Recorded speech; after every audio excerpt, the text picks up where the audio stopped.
त्याने पाकिस्तानची कराची म्हणून संबोधलंय. भाजप पदाधिकाऱ्यावर कारवाई करा अशी मागणी होते. कोणाचे कोंढवामध्ये हा पुण्यातील कोंढवामध्ये सर्वेश मेहेंदळे यांनी असं म्हटलं की पाकिस्तानची कराची आहे कोंढवा असं म्हटलं. नाही, पण त्याच्यामध्ये चुकीचं काय आहे? तुम्ही कधी कोंडव्यामध्ये गेलेला आहात का? तिथे दुर्बीण लावून हिंदूला शोधायला लागतंय.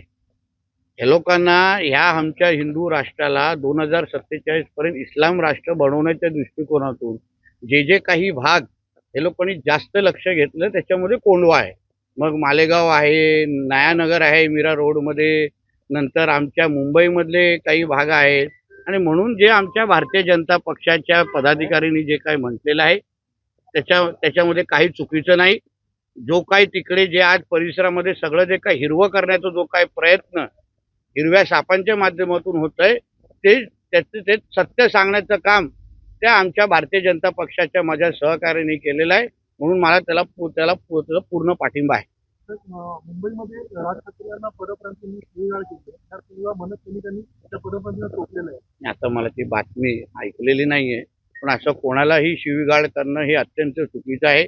प्रत्येक नेत्याला त्या त्या व्यक्तीला एक मान असतो, पण कोणीही कोणावर शिवीगाळ करू नये असं मानणाऱ्यापैकी मी आहे. तर शेवटचा प्रश्न, मुख्यमंत्र्यांनी असं म्हटलं होतं की मराठी भाषेवरून हिंसाचार नको. त्यावर नाना पटोले म्हणतात की हे मुख्यमंत्र्यांना उशिरा सुचलेलं शहाणपण आहे. नाही, पण आमच्या आदरणीय मुख्यमंत्र्यांची ही नेहमीच भूमिका राहिलेली आहे. मराठी भाषेचा आग्रह झालाच पाहिजे, पण तो मराठी आग्रह करत असताना हिंसा कशाला करायला पाहिजे आणि हिंसा फक्त हिंदूंवर कशाला करायला पाहिजे? कधी मोहम्मद अली रोड, नल बाजार, मालेगाव, भिवंडी, नयानगर इथे जरा हिंसेची भाषा करून दाखवा ना. मग बघा काय काय होतं, हिरवे साप कसे वळवळ करतात. आणि म्हणून जे आदरणीय मुख्यमंत्र्यांनी बोललेलं आहे ते अतिशय योग्य आहे.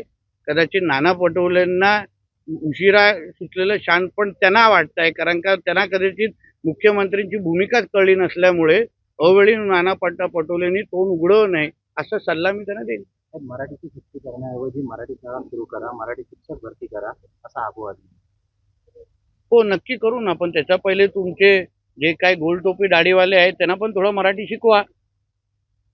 उद्याची आजान जरा मराठीमध्ये करा. मदरसामध्ये पहिलं मराठी शिकवा.